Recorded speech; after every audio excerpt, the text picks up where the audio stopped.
नमस्कार. मी अशोक आघाव. मनी vision India ह्या आपल्या यूट्यूब चॅनलमध्ये सर्वांचं खूप खूप स्वागत.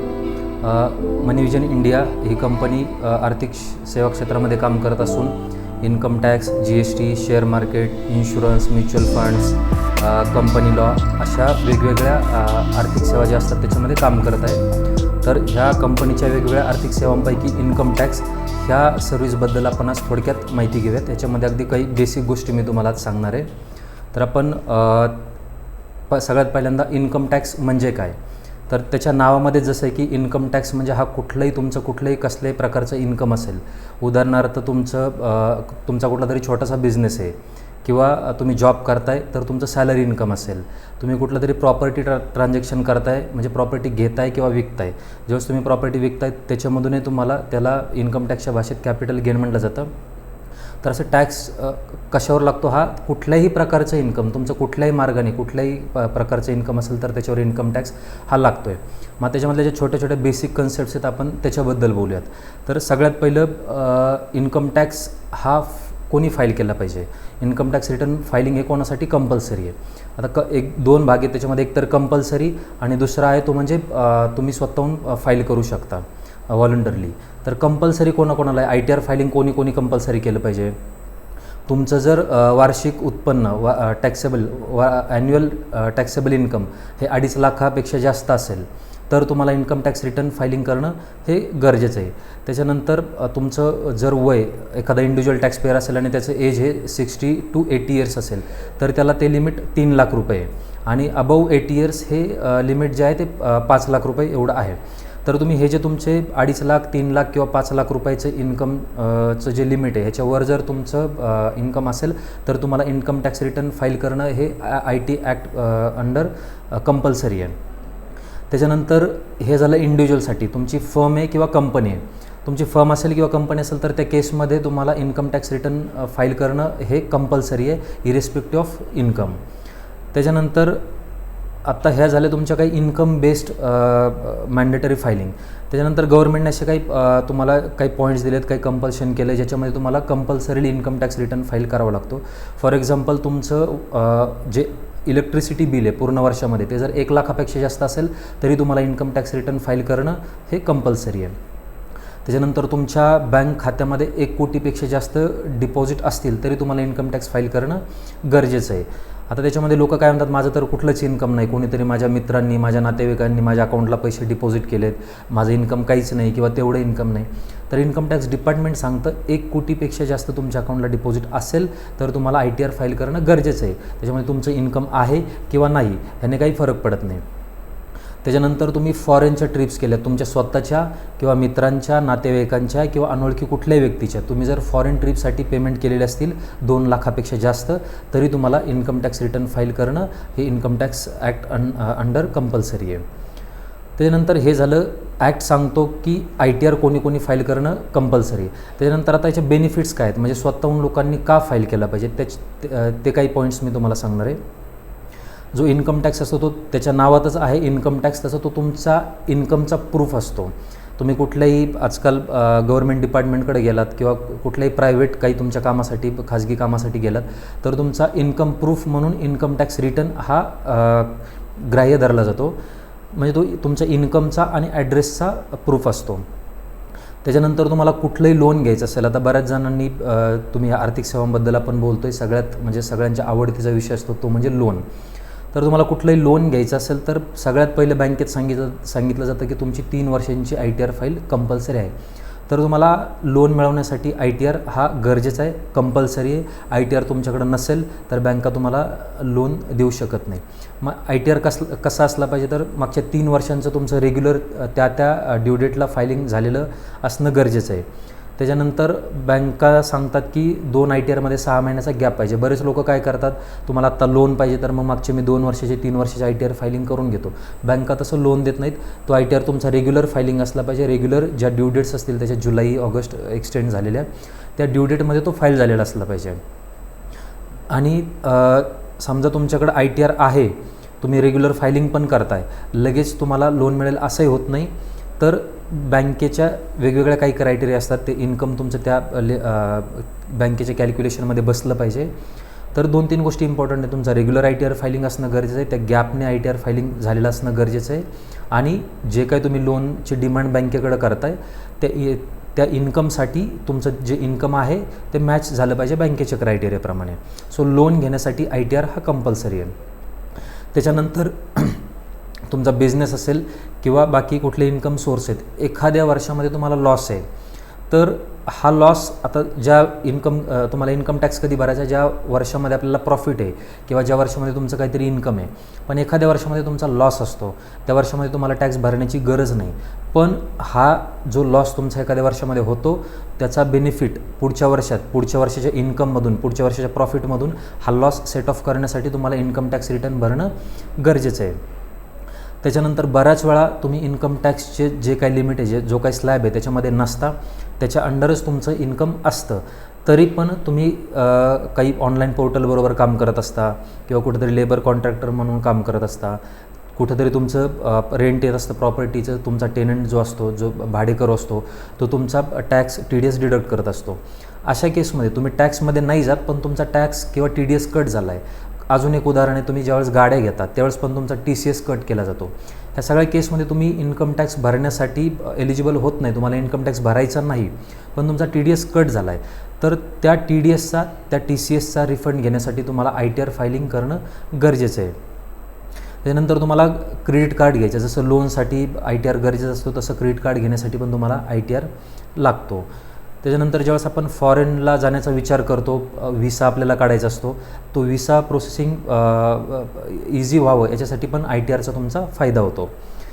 त्याच्यानंतर आजकाल जर टेंडरिंगमध्ये तुम्ही काम करत असाल, ज्यांना गव्हर्नमेंट टेंडर्सबद्दल माहिती आहे, तुम्ही गव्हर्नमेंटच्या पोर्टलवर जाऊन वेगवेगळ्या टेंडरसाठी अप्लाय करता, तर ते टेंडर्स भरण्यासाठी तुम्हाला आजकाल कंपल्सरी केलं की मागच्या 3 वर्षाचे ITR पाहिजेत.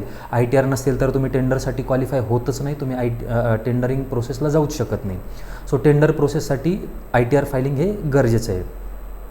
आणि त्याच्यानंतर हे तुम्हाला मी काही सांगितले, काही कंपल्शन आहेत, काही गव्हर्नमेंटने दिलेले काही कंपल्सरी गोष्टी, त्याच्यामध्ये तुम्ही बसत असाल तर ITR करायचं आहे.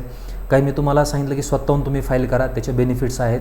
आणि ॲज अ रिस्पॉन्सिबल सिटिझन, एक भारताचा जबाबदार नागरिक म्हणून इन्कम टॅक्स रिटर्न फाईल करणं हे कधी चांगलं आहे.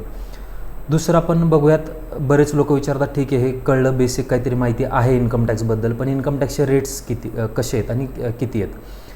तर जे काही टॅक्स कन्सल्टंट असतील, टॅक्स एक्सपर्ट्स असतील, त्यांना हे टॅक्स रेट्स माहिती असतात. ते लेमनला टॅक्स रेट्स कळणं अवघड आहे. म्हणजे तसं सोपं आहे, पण ते तुम्ही टॅक्सचे रेट एक फिक्स रेट तुम्ही डोक्यात ठेवलेला असतो की माझा जर हा स्लॅब असेल तर मला हा रेट फिक्स आहे, असं नसतं.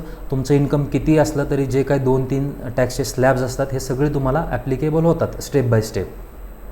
आत्ता मी तुम्हाला टॅक्सचे रेट जे सांगणार आहे ते आहेत, आत्ता आपण चालू वर्षाबद्दल बोलूयात, फिनान्शियल इयर 22-23 आणि ओल्ड रेजिम. टॅक्समध्ये 2 प्रकारचे रेट्स आहेत, एक old tax regime, new tax regime. तर मी तुम्हाला ओल्ड टॅक्स रेजिमचे रेट सांगणार आहे फॉर फिनान्शियल इयर 22-23. तर 2.5 लाखांपर्यंत तुम्हाला कसलाही टॅक्स द्यावा लागत नाही, 2.5 लाखांपर्यंत टॅक्स तुम्हाला भरायचा नाही. 2.5 लाख ते 5 लाखापर्यंत तुम्हाला टॅक्स आहे 5%, 5 लाख ते 10 लाख टॅक्स आहे तुम्हाला 20% आणि 10 लाखाच्या वर आहे तुम्हाला 30%. आता मी जसं तुम्हाला सांगितलं की 2.5 लाखापर्यंत टॅक्स नाही आणि 2.5 लाख ते 5 लाख तुम्हाला 5%. बरेच लोक म्हणतील आम्ही ITR फाईल करत होतो, आम्ही ITR फाईल करतो आहे, पण आम्हाला तर सांगितलं की 5 लाखापर्यंत टॅक्स लागतच नाही. 5 लाखापर्यंत टॅक्स लागत नाही असं नाही, टॅक्स लागत नाही तुम्हाला 2.5 लाखापर्यंत आणि 2.5 लाख ते 5 लाख तुम्हाला टॅक्स लागतो 5%. पण त्याला इन्कम टॅक्सने एक सवलत दिलेली, एक रिबेट दिलेलं आहे सेक्शन 87A मध्ये. तुम्हाला 2.5 लाख ते 5 लाख जो काही टॅक्स लागलेला आहे 5%च्या हिशोबाने, फॉर एक्झाम्पल तुमचं इन्कम जर 5 लाख रुपये, 2.5 लाख ते 5 लाख तुमचं इन्कम होतं 2.5 लाख, त्याच्यावर 5% म्हणजे 12,500 रुपये तुम्हाला टॅक्स लागतो.